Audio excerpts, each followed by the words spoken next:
Meow. Oh, apologies. Meow. Meow. Alright. Before we even get started, remember, like and subscribe to the original down below. If you want to follow me, sure, you can do that too. But as always, the link to the original will be below. So anyways, without any further ado, let's just jump into this. World War II vets versus corrupt cops. The Battle of Athens, Tennessee by the Fat Electrician. Ah, yes, the only successful armed rebellion in That's U.S. loud. history. Today we're talking about the My Battle of audio Athens, balance is fucked, I AKA just realized. The Battle of the Ballads, a.k.a. the War of McMinn County, whatever you want to call it. The fact of the matter is that in 1945 and 1946, hundreds of Americans returned home to McMinn County, Tennessee after winning World War II. Upon their return, they would discover that their local government had been corrupted. They were engaging in rigging elections. The sheriff's department was mercilessly beating innocent civilians and extorting hundreds of thousands of dollars from taxpayers. And they decided to do something about it. This story has achieved legendary status with many people here. Yeah, so what happened in my account, I am sorry for that audio if everyone's ears just got blown out. I was doing some stuff. I didn't mean to relaunch OBS. I closed it, and instead of clicking yes because it requires admin permissions, because of course, by clicking no, it automatically erases everything, which, in fair hindsight, is a huge oversight. Yes, I use Streamlabs before anyone comes at me. Yes, because I'm lazy, okay? And I don't have all the bells and whistles to warrant me using OBS. So anyways, let's get back into it. And knowing about it in passing, but very few people understand how epic this story actually is. But you're going to learn today, right after a word from our sponsor. This video is brought to you by Sundays for Dogs. Look, we're not going to overcomplicate this. It's basically fancy dog food that you don't have to keep like in a can, so you don't need a can opener. You don't have to put it inside of your fridge. It's made with real meat and a bunch of other stuff, so it actually kind of looks and smells like beef jerky. And I don't know. The dog eats it and it doesn't make his shit weird. So I don't know what else you want from dogs. I'm gonna be honest. Yeah, we got two dogs, and depending what those creatures eat, I don't know. That's the only problem. I do not like cleaning up after a dog. I know. I shouldn't have. I don't own them. They're not mine. They're my parents' dogs. So I know I don't live at home. I'm just saying we have two dogs in the family, and this actually might just. It might just be beef jerky. Nope. Is it? Yeah, it's pretty much beef jerky. It's not bad.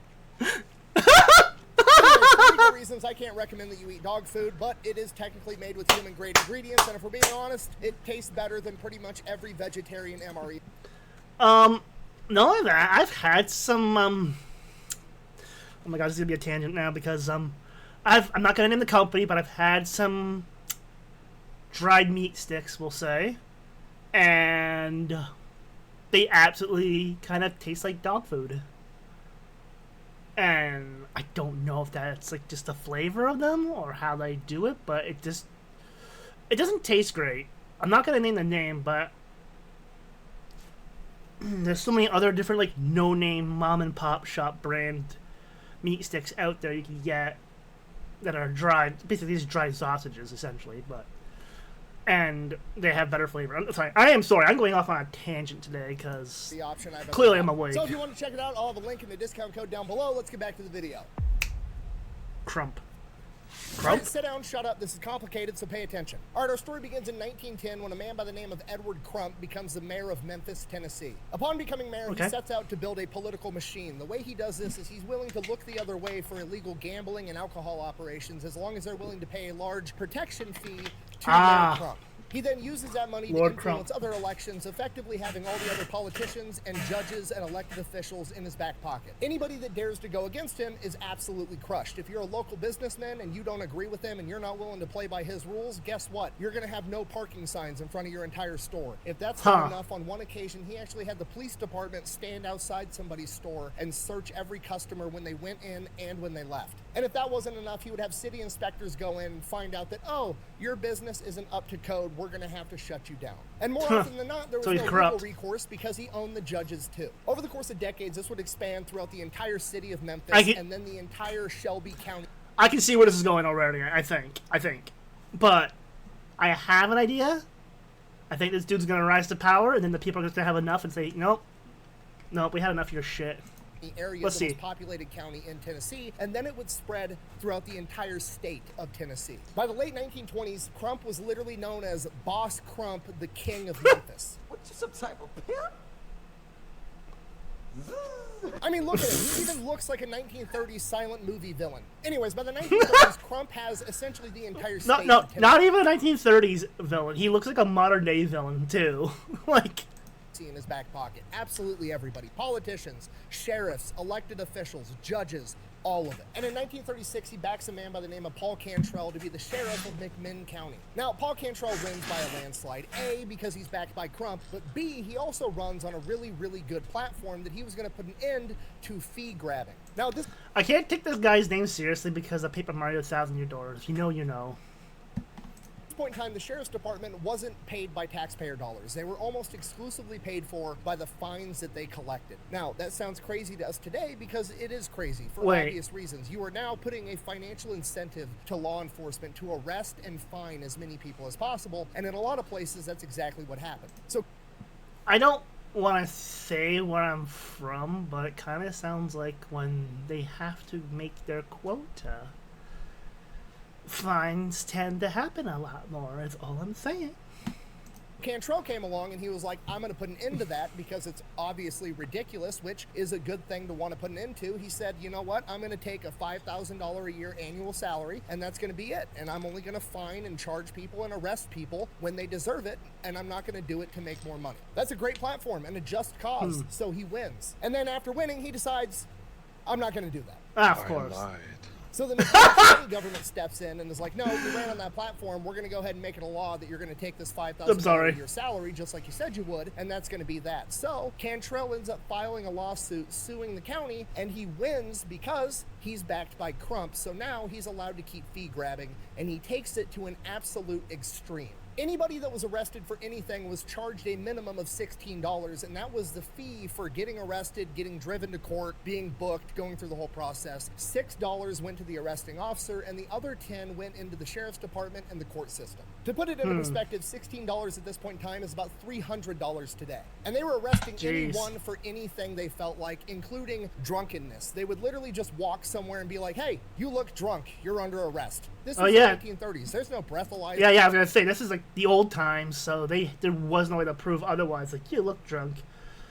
And if they wanted to be a really corrupt cop, they could have just, like, poured some alcohol on them and like, all right. There's no field sobriety test. Literally, the deputy says, I think you're drunk. Guess what? You're fucking drunk. Give me $300. In the first 4 years he was sheriff, Cantrell paid himself $56,000, which is over $1 million in today's money. He also gave himself jobs that didn't exist. He was the superintendent of the county shed, earning him $2,500 a year. There was no county shed for him to be the superintendent. I was gonna say, but guess what? county He's shed? collecting the money. And anybody that dared to go against him would get brutally beaten, if not killed, by his deputies. And they never got in trouble because the judges were part of the good old boy system. One of the primary judges involved in this was Judge Sue Hicks. And to be fair, Sue Hicks has almost nothing to do with the rest of the story, so why am I bringing him up in the first place? Well, because he's actually the inspiration for the legendary Johnny Cash song, A Boy Named Sue, and I thought that was interesting. My name is Sue.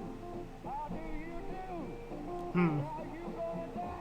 Anyways, moving on. Now, this goes on for years. The entire town's mad about it. Everybody's pissed off, but there's nothing anybody can do. There's no legal recourse, and if they try to stand up to him, they're just going to get the shit kicked out of them by the deputies, so everybody just kind of lives with it. But hey, the silver lining, we live in a democracy. A couple years from now, we're just going to have another election, and we'll vote this guy out. We'll get a new sheriff, and hopefully that'll be a good guy. Well, next election rolls around, and they rigged the entire thing. Now, at this point in time in Tennessee, they had a poll tax. Basically, you had to pay money if... Never mind. Deadlines, vote and protect your rights and privileges. Be ready for every election, local, option, and other special elections. And elections are always a weird thing, even here. If you wanted to exercise your right to vote, which...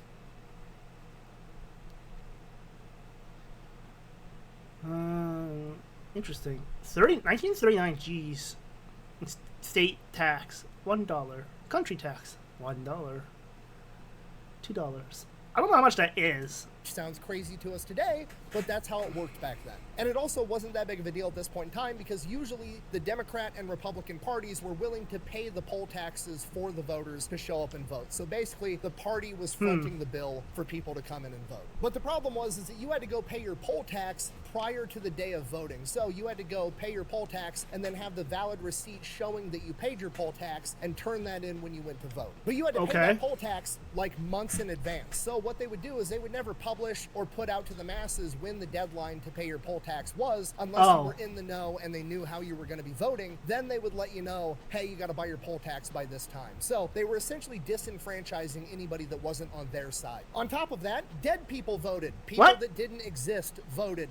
The deputies got caught telling elderly people that if they didn't, quote, vote the right way, that their pensions would be held up. They also claimed that there was 1,500 absentee votes, which was a staggering number considering the neighboring county, Knox County, that had 6 times the population, had never reported more than 600 absentee ballots. In addition to that, nobody was allowed to observe or poll watch, and if they tried, they would get the shit kicked out of them by the deputies, and then they'd get arrested. So Cantrell obviously wins the next election because he rigged the entire thing. The people of McMinn County know that this is absolute bullshit. They're writing their state and federal politicians. The Department of Justice ends up launching an investigation in 1940. Nothing ever comes of it because Crump has connections in the federal government too. 1941 rolls around, Japan fucks around with America's boats, America enters World War II, and all the young men go off to war. Then in 1942, Cantrell decides his sheriff gig is too small for him. He's going to run for Tennessee State Senate, and he's going to appoint his right-hand man, Pat Mansfeld, to be the sheriff. Now, Cantrell is running against an incumbent politician, and this guy knows the ropes. He knows that Crump owns the entire state of Tennessee, and he knows that he's going to be backing Cantrell. So he pretty much immediately just drops out of the race, and Cantrell runs unopposed. The incumbent senator that dropped out of the race, a man by the name of Robert Lindsay, when asked why he didn't put up a fight, said, and I quote, I have been elected to state senate from McMahon, Bradley, Roane, and Anderson counties for 3 terms, each time by fair and honest methods. I might be elected again, but if I do so, it would be necessary for my friends in Bradley, Roane, and Anderson to resort to the same kinds of methods my opposition has convinced me it will use in McMahon. I do not intend to use such methods. Translation, I can't win unless I cheat, and I'm not going to cheat. So Cantrell wins, becomes a state senator. From here, he goes about making it even easier to cheat in elections. What he does in McMinn County is he cuts it from 23 precincts, 23 voting locations throughout the county, down to 12, making it so people have to travel up to 20 miles to go vote. Bear in mind, this is the 1940s in rural Tennessee. People don't have cars, okay? People are walking to voting locations. They're riding fucking horses, okay? Would you travel 20 miles on horseback or walk 20 miles to... I don't even want to... Okay, let me sit up. I am sorry. You can see me being lazy here. I have a bad penchant for not sitting upright in my chair. I don't even want to... I have an electric assist pedal bike. I don't even want to travel 20 miles with that. Never mind, walk it. To go vote in a sheriff's election? Probably not. Awesome. Especially if you had to pay money and you didn't know when you had to pay the money and you... I also don't know how long it would take to get that far by horse. Probably a couple hours. Alright, what is popping off? Get my attention. Sorry about that. Got it.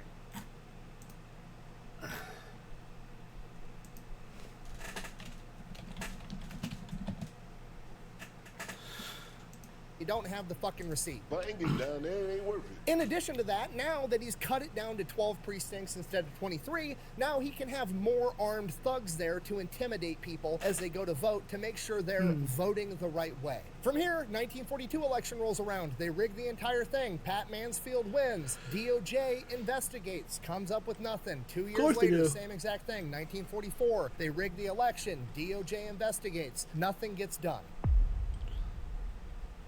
Okay. September 25th, 1944, a Navy Seabee by the name of Earl Ford comes back home to McMinn County. He's in his Navy uniform still, just got home from the war, and he decides he's going to go out to the bar and have a good time in his military uniform. Okay. Now, to a normal person like you and me, in 1944, seeing somebody in their Navy uniform coming home to the bar, you would probably think in your head, oh, it's a war hero coming home from the war. That's what a normal, sane, decent What's going person on? would think. But to the deputies of McMinn County, all they saw was dollar signs because they know that he probably has a ton of money because he's been racking up and saving the entire time he was in military service, and they're going to arrest him and fine the shit out of him so they can make money. Upon leaving the bar, several deputies decide that they are going to engage Earl by hitting him in the back of the head with a club, not like, hey sir, why don't you come here so we can talk, not hey, I think you're drunk in public. No words were exchanged. They just hit him in the head. Obviously, he's dazed, doesn't know what's going on. He turns around and tries to put up a fight and, I don't know, maybe defend himself like any normal person would, not exactly resisting arrest when they open up by attacking you, at which point they draw That's a gun, self-defense. shoot him in the chest, and kill him. Obviously, this upsets a lot of people in town that they just killed a young man coming home from the war. Holy shit.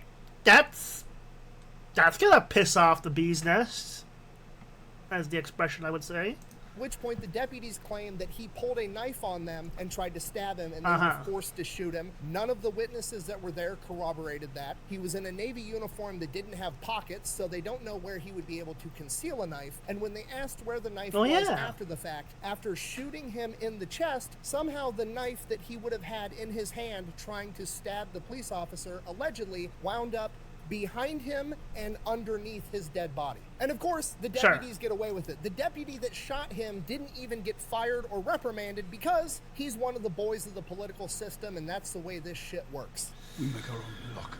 1945 rolls around. Pissed off, isn't it? Comes to a close. All of the young men from McMinn County that went off and fought all end up coming home. And the deputies just see more and more dollar signs, right? Anytime you see a young man between like 18 to 25, that guy served in the military, probably has a bunch of money. When World War II veterans left the service, they got mustering out pay, one big lump sum, so they know that they can just arrest these guys and find the shit out of them and make a ton of money. One of the first veterans to have a run-in with the deputies is Sergeant Bill White from the United States Marine Corps. This man fought on Guadalcanal and Tarawa, and then after that went on to become a jungle warfare instructor stateside. His dad sends him over to the rationing board because it's World War II, just got over, they still have all these rationing committees. They're rationing rubber, sugar, gasoline, all kinds of things that people need. You have to have ration stamps and everybody's only allowed to get so much. So dad sends his son Bill down to the rationing board. The one thing I recall about the rationing stuff, this is when home gardening, like grow your own vegetables and stuff, really kicked off because it was a way to save, more or less. Because I don't think water was something that was okay. As far as I can remember, like when I was, at least until like just about high school, water was free. Like tap water was just literally a free resource for the most part. So to get 5 gallons of gas, rationing board is like, no, and Bill's like, all right. So he goes to his buddy who had been in town longer and is like, hey, the rationing board basically just told me to fuck off when I wanted to get some gas. What's the deal? And he goes, oh, there's a deputy at the rationing board. You need to go pay him off, and then he'll wave you through, and the rationing board will give you whatever you want. So Bill goes over to the deputy, pays him $5. Deputy waves it off. He gets his 5 gallons of gas, and he leaves, and Bill watches the deputy pocket the money. Bill has no idea what the fuck just happened. He's thrown off, so he goes home and tells his dad, who was a Cav scout in World War I, this story, and his dad's like, yeah, that's just how it is here now. And his dad proceeds to tell him this story about how he was on lunch break from work and he had a bottle of milk that he was drinking out of his lunch pail, and the deputy showed up, sniffed his milk, and said there was alcohol in it, and arrested him for being drunk and fined him $16, which was almost a week's pay for him. So Bill's pretty pissed off, obviously, and within a matter of months... Sorry for that pause, friend. That is horrible. I'm just trying to wrap my head around how... Fuck, this pisses me off, and I'm not even, like, this is way before my time, and it's pissing me off. Because it's like, oh yeah, that milk's got alcohol in it. It's like, fucking how? It would be curdled and, like, disgusting. Like,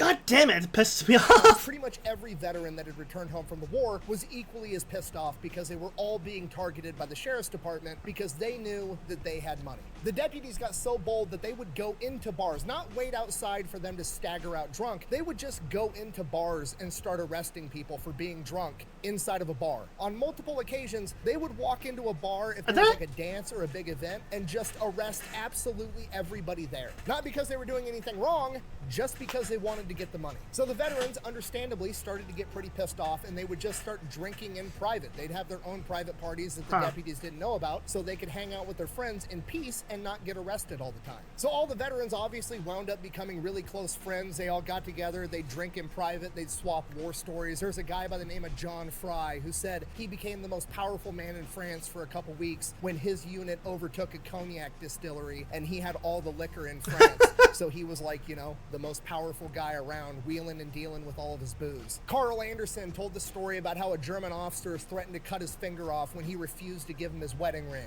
Tom Dooley would always bring his pet monkey that he acquired while he was overseas and somehow smuggled back home to Tennessee. Like, it was just a group of crazy, incredible men that had awesome stories that wound up becoming friends and bonded over the fact that they were all being discriminated against for their service. And as time went on, they went from drinking and discussing war stories to talking about the current political climate and how to fix it. And as they talked to townspeople, they started to realize, oh, they're literally rigging the elections. They rigged 1942, 1944, and they're probably going to rig this next one in 1946. We need to do something. So they went to the only political opposition that the Cantel Mafia had, a man by the name of Otto Kennedy, a local businessman that owned the tire shop in town, and he agreed to help him, and his tire shop became their new hangout. Leading up to the 1946 election, this group of veterans put out an ad in the paper reaching out to more veterans, basically saying if you were a veteran, and I quote, regardless of color or creed, if interested in cleaning up McMinn County and the return of good, clean, honest, and efficient government, don't fail to attend this event.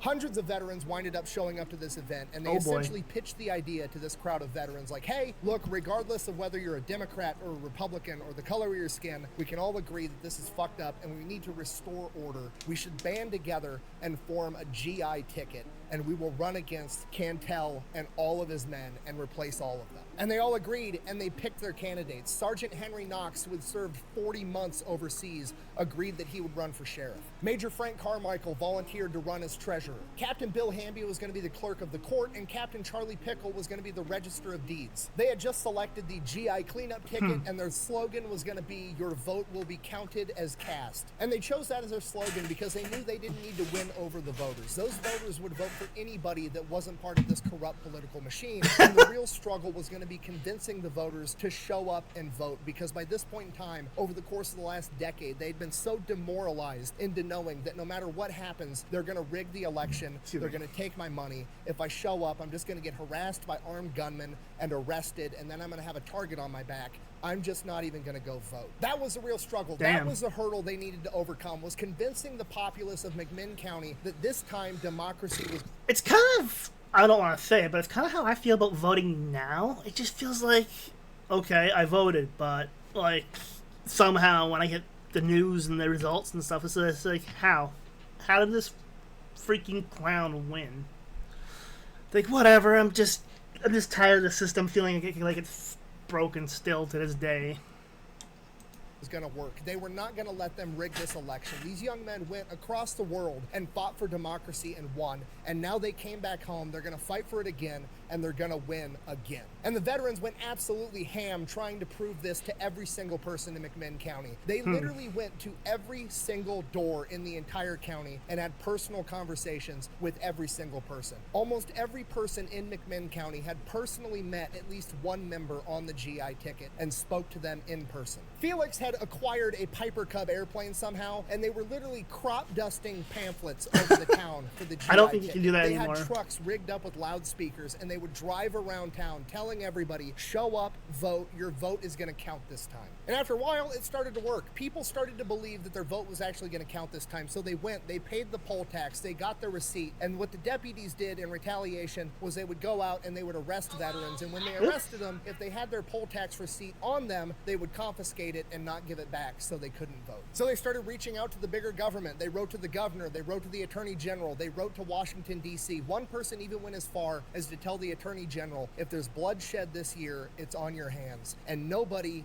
did anything. As the election got closer and closer, there was really no campaigning from the machine side. They just upped the amount of harassment the deputies were doling out to veterans and anybody they thought might be friendly to those veterans. That's all they did. They were just in it to make more money. Why did they need to campaign? They were going to rig the election. They knew they were going to win. But they were starting to get a little bit nervous. So Paul Cantrell would step down from Senate, and he was going to come back to McMinn County, and he was going to run for sheriff this year. And his right-hand man, Mansfield, was going to take his spot in the Senate.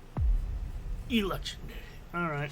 And then election day came, August 1st, 1946. And you got to realize That's it's just a small sheriff's department. They've only got like 30 deputies. There's hundreds of veterans. The veterans guaranteed that everybody would be safe going to the polls. And these armed thugs aren't going to be able to outmuscle the veterans. There's just not enough of them. And then a little caravan of cars came into McMinn County and Athens, Tennessee. Cantrell had brought in over 250 armed men, any men that he could find, other deputies from other counties, police departments, prison guards. They even deputized some prisoners, a lot of which were literally violent criminals. At this point, the veterans know shit's about to hit the fan because Cantrell now has 250 armed men manning the 12 precincts. They are going to intimidate absolutely everybody. So the GIs got together and issued a statement over the radio to the people of McMinn County. Quote, go to your precincts, vote, and stick around all day to hear who wins. This is not old Germany. Hitler is not telling you how to vote. Don't be bothered by any scare campaign. Cantrell's henchmen may try. You will be safe at the polls,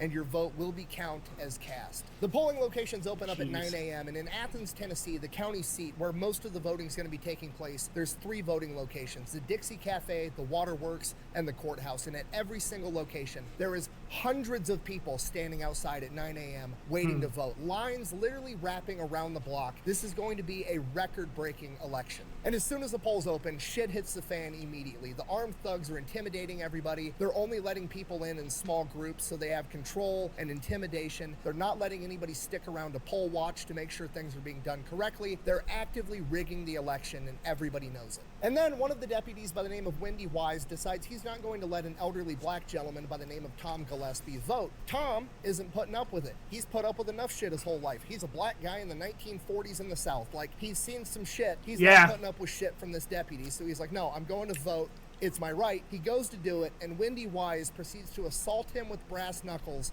and the situation devolves to him shooting Tom Gillespie. Now shit has officially hit the fan. Thank God Tom Gillespie survives, but that's not the point. The veterans said that you would be safe if you showed up and exercised your right as a citizen to vote, and these guys have now made the veterans a liar. Really? So the watchers that were there at the waterworks when Tom was shot, Ed Vastel and Charlie Scott, confront the deputies. They end up arresting them and bringing them into the waterworks and tying them up. Shit, I think I lost my noise gate. Showing up, demanding that they release the veteran. Yeah, I did. I am Guns sorry. start getting pointed, at which point Ed and Scott decide, you know what? Fuck this. We're going to free ourselves. They get out of their ropes. Scott throws himself at the glass door, bounces right back off it, hops back up again, throws himself at the glass door again, breaks through, gets all cut up from the glass. Him and Ed run out into the crowd with their hands up, hoping that's enough to not get shot and disappear into the crowd. Now, obviously, Ed and Scott go back to the Otto's tire shop, the GI HQ, and they're hanging out there. So Cantrell sends in 2 deputies to the tire shop, which is back to that after. Fucking World War II veterans, to arrest Scott. Frank, that's annoying. It's a bold strategy, Cotton. Let's see if it pays off for them. The veterans immediately and promptly disarm the deputies, beat the fucking shit out of them, tie them up, and throw them on a burn pile. Sheriff's Department, getting curious, doesn't hear from the burn pile not actively on fire. Something doesn't work. Double tap. You do it again, right? They say. I'm sorry, man. I just heard they tied him up and threw him on a burn pile. I'm glad that fucking text popped up because, like, wait, they're just burning these corrupt people. I mean, like, fair, but like, holy shit.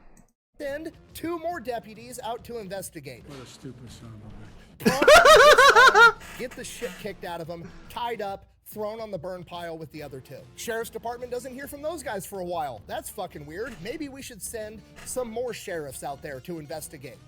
Double it! So they send a total of 4 deputies now out to a building full of World War II veterans in 1946. 3 of them get captured, disarmed, get the shit kicked out of him, and thrown on the burn pile, and one of them gets away. Cutting over to Otto Kennedy, he's been out of town all day trying to get the federal government or the state government to intervene to fix this situation. He shows back up to his tire shop. He sees 7 deputies tied up on a burn pile, and he's like, what the fuck is happening?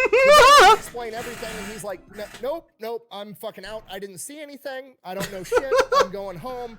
You guys do whatever. The veterans then walk outside, basically onto Main Street in Athens. There's people all over the place, hundreds of people from McMinn County all around watching these events unfold. And they're just like, hey, who's got a couple of cars we could borrow? And these people are like, you know, they're on the GI's side. So people volunteer to let them take their cars. They then proceed to load these 7 deputies up into these cars, drive them out into the forest, strip them butt-ass naked, tie them to trees, whip them with hickory sticks, and then head back to the tire shop. 7 down, 243 to go.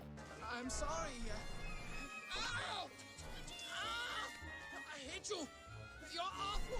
And while that was going on at a different polling location, the deputies had arrested 2 veteran poll watchers, Bob Harold and Tom Dooley, because they confronted the deputies for letting people vote that didn't have poll tax receipts and even letting small children vote. They promptly beat up both the veterans and took them to jail. At this point, shit has completely hit the fan. There's journalists there with cameras. The deputies are arresting journalists. They're confiscating cameras. They're destroying film. They are in full cover-up mode to rig this election. From here, the deputies illegally closed the polls early. Then they refuse to let anybody examine any of the ballots in the ballot boxes. They come out with a bunch of men with shotguns and high-powered rifles, and they take the ballot boxes into the jail, and they're not going to let anybody watch the count. And at this point, there's the aura of failure everywhere. They failed. They're going to go in there. They're going to count. They're going to mess up the count. They're going to rig the count. They're going to rig this election again. The veterans failed after they guaranteed votes would be counted as cast, and there's nothing they can do about it. So the veterans go back to the tire shop. They go back to HQ, and they sit there and they wait. They just have to wait for the count to come out. They know what the results are going to be, but they wait. The townspeople are out on Main Street in Athens. They're waiting too, and it's just quiet. It's ominous.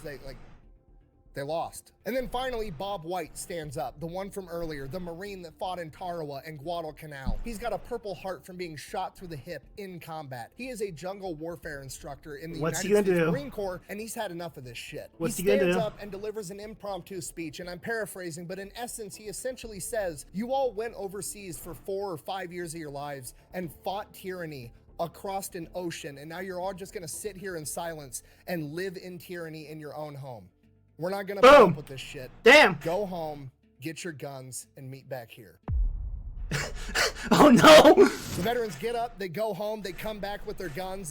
It's not much. They've got some hunting shotguns, hunting rifles, pistols, not nearly enough to confront the 55 armed deputies inside of that jail in a fortified fighting position. At which point, the difference is though, sorry for that pause friend there. The difference here is though, these veterans have skills. The deputies got shit. I'm just saying, the deputies have fucking nothing on these veterans who went through literal hell for the country and came back for them to be shat on.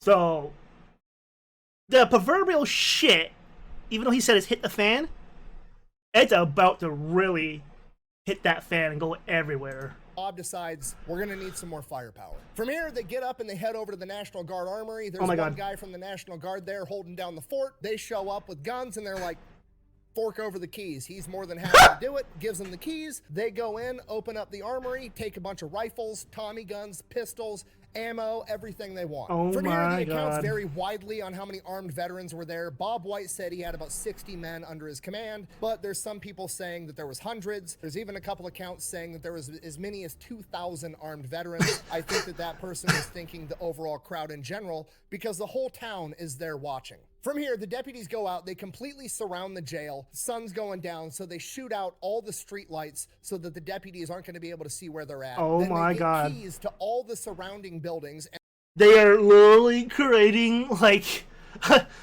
they're literally bending the scenario. And the people of the town are willingly just giving them the keys because, like, they're overthrowing the corrupt government. Why wouldn't you help? The veterans are up on top of roofs. They're in windows. They're in all the buildings surrounding this jail. They have the entire thing on lockdown. Damn. Now, by this point, the deputies know something's up. Some of them are outside in front of the jail. They're completely surrounded by armed veterans. There's fucking 1,000 civilians watching in the background. At which point, one of the veterans chimes in and is like, bring the ballot boxes out. We're going to count them all right here, right now. We're going to see who won this election. To which the deputies respond, you're going to have to come get them. Come and get them!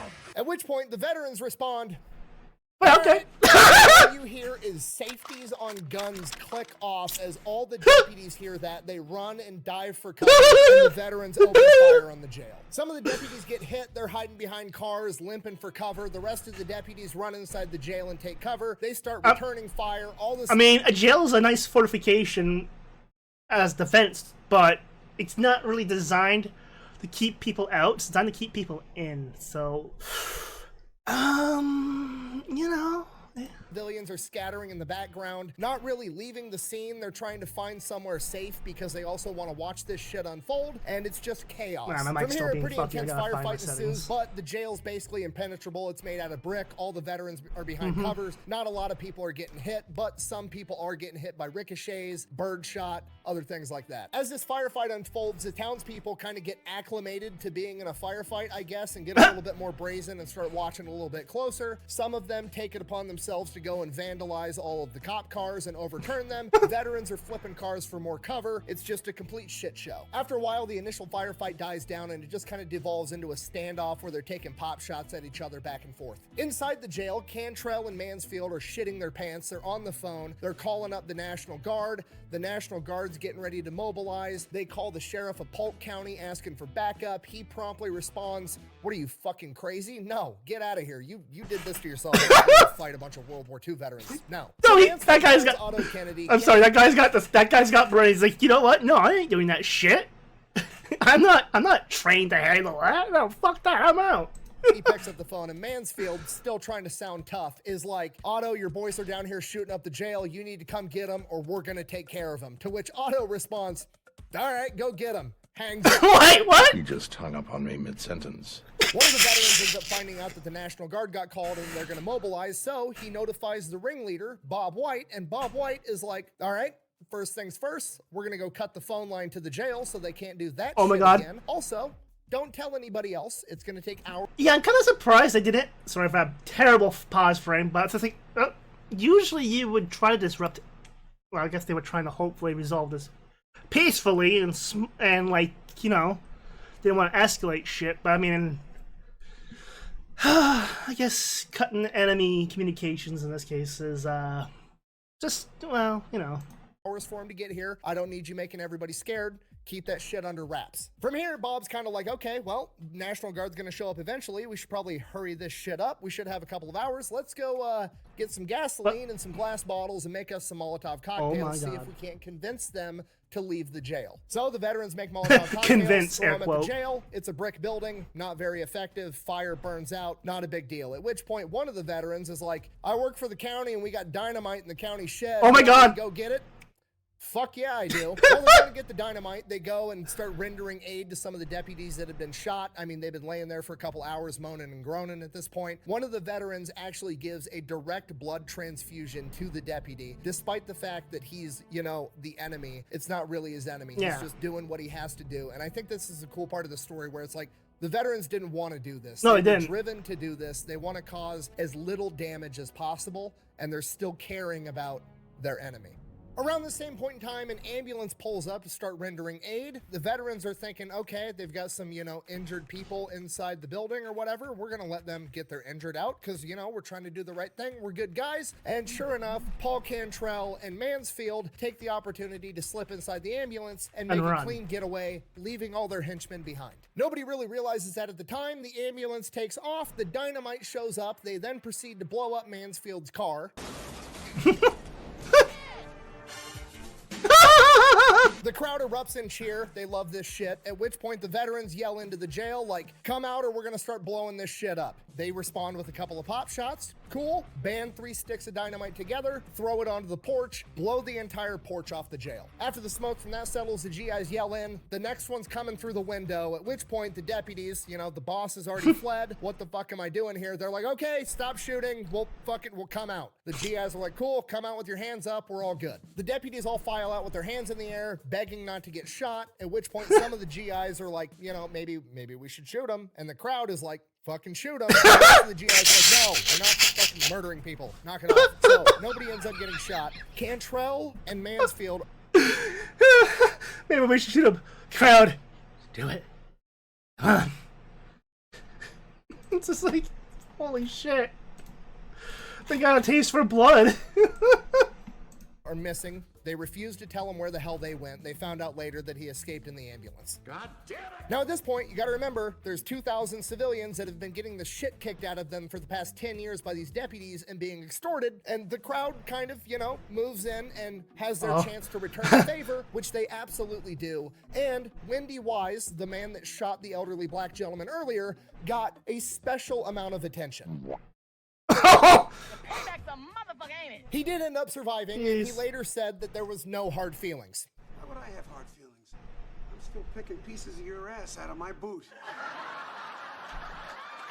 Good one. So while that's going on, the veterans go inside the jail. They find a metric fuck ton of ballots that were pre-marked for Paul Cantrell. They find the real ballots. They take the real ballots out. They pick trustworthy people. They have them go count them. Then they continue searching the rest of the jail. They go back to where the actual jail cells are. There's 3 veterans in there. They break them out. And then there's 2 other people. One guy that got picked up the night before for being too drunk, and another guy that was in there for burglary, that have apparently just been having the worst time of their fucking lives. They had no idea what was going on the entire time. So the ballots are getting counted. They take all the deputies back into the jail, throw their asses in jail cells, and wait for the ballots to get counted. The results come in, the real results, and every GI won in a fucking landslide. From here, the crowd goes fucking nuts. It's a huge celebration. Everybody's happy. They've finally overthrown the corrupt government. The day is saved. After that, you know, settles down a little bit, the lawyer chimes in and is like, okay, we can't fucking talk about any of this shit, by the way. I don't have a clue what you're talking about, Phil. Not a fucking clue. At this point, everybody's like, well, yeah, good idea. So, not knowing what to do with, you know, the 55 deputies that they had inside of a jail cell, they just kind of like took the ones that were messed up to the hospital, let the rest of them go, get the fuck out of our town. All of them, except for Wendy Wise, they kept him in jail, told him they were going to send him to prison as long as they possibly could. And while this is going on, Mansfield and Cantrell end up convincing the mortician in town to smuggle them out of town inside of a hearse, which is symbolic to say the least. Jeez. Now at this point, it dawns on everybody, the work's not done yet. The National Guard still might be coming. We got to get ready. The whole town is on their side. Like, they don't want the National Guard coming in here overturning what they deem as a just election. They've all got guns, and they're like game to go to war with the National Guard. Oh my God. To defend their right to vote. Hold up. This old timer on the right just holding a rifle. He's like, this is my town. Felix Harold takes Jesus off, gets Christ. his Piper Cub plane. He's circling Like, the town. I've heard of, like, the old people and their guns and stuff, but never have I seen it. Conducting aerial reconnaissance, looking at all the roads into Athens and the county as a whole, and he's like, there's no major, like, formations coming near us at all. There's not a single car on the road right now. I think we're good. The governor had already called off the National Guard, but they don't know that yet. They literally have patrols going around town of armed veterans and armed civilians getting ready to throw down for anybody that wants to overturn this election. And this goes on for like days, almost a week. The veterans ended up getting word that a neighboring sheriff's department from a neighboring county was gonna send troops in here to do something about it. They're like, fuck it, let's grab a bunch of guys, load them in some trucks, and we'll just drive to their sheriff's department and ask them what's up. Bunch of armed veterans show up, like 50 of them outside of the sheriff's department. It was like, hey, we heard you wanted to do something about our election. And the sheriff is like, nope. No, that's not what I said. And the veterans are like, okay, great, cool, wonderful. They head back to Athens peacefully. Everything's going fine. Sure enough, U.S. Marshals show up, the feds, they start asking questions. Nobody in town says a fucking thing about anything. Oh, no, I ain't seen nothing. I ain't seen nothing. Matter of fact, I'm blind in my left eye. I can't even see you, sir. The U.S. Marshals don't know what to do. Like, obviously shit went down here, but nobody's talking. They've got to, like, figure out what the hell happened and what they're going to do about it. And then they get an idea. They're like, hey, they got the guns from somewhere. They had to have gotten all those guns from the National Guard Armory. We're going to go check there. So they show up to the National Guard Armory, but every single gun is there and accounted for. And the National Guard Armory sergeant is like, I don't know shit about fuck. At this point, the U.S. Marshals are like, okay, these guys They're fucking thorough. I'll give them that. What about the ammunition? They expend ammunition. We know that you keep a running tally of that shit. Is all the ammunition here? To which the National Guard guy is like, no, actually we don't. That, you see, that's expendable. We don't really keep track of that shit here. It's, you know, it's very complicated and nuanced. But no, I don't have that information either.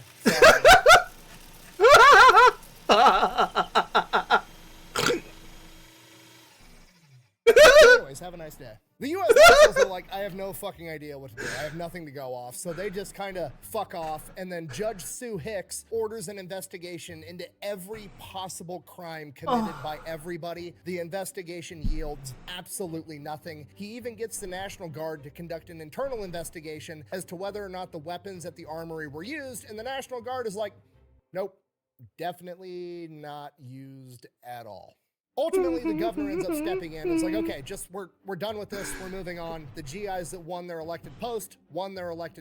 Nobody ended up dying. There were no fatalities, just a ton of injuries over this My face hurts from smiling. We're moving on. The only person that got convicted of anything was Deputy Wendy Wise, who shot Tom Gillespie, and he got sent to prison for 3 years. And now, with the new veteran Sheriff Knox, he announced that he was going to be conducting an investigation into all of the other political officials inside the town of Athens and McMinn County to make sure that they won their elections fairly, at which point all 28 remaining public officials in the county and the town of Athens promptly resigned. You're all fired. From here, the new sheriff's department immediately restored order to the county, with their first 3 arrests actually being veterans that had broken the law, in a true demonstration of, we are not going to be another machine, we're not going to be another corrupt government, we're going to do the right thing. If you do the crime, you're going to do the time. And that's that. In addition to that, they immediately went out and put an end to all the illegal gambling and alcohol rings that had been funding the previous political machine. And that's it. Order had officially been restored to Athens. Everybody lives happily ever after. Hooray. But then word got out to the rest of Tennessee what had happened. And you remember, machine politics are going on all over the state. And as word got out with that, you started to see more veterans organizations mobilizing and doing similar things. There were some altercations, nothing to the scale of the Battle of Athens, because, well, nobody wanted to find out because they knew what would happen. They all watched the Battle of Athens occur. And over the course of the coming years, by the early 1950s, the Crump political machine had effectively been completely dismantled, because now they knew if you fuck around too hard, somebody might make you find out. Man, I wish the people were that, like, patriotic still. Like, it's a level of, like... I just wish corruption could fuck off in this world, because it's like the root of either corruption or greed. One of those two things is the two biggest fucking problems in the systems, is what I see anyways. I'm not a political VTuber.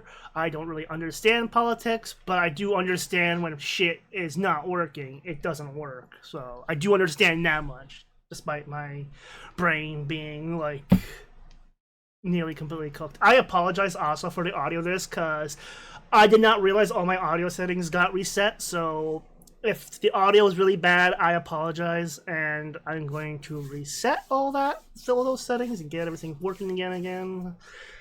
Yeah, shit happens. Anyways, don't forget, link for the original will be below again.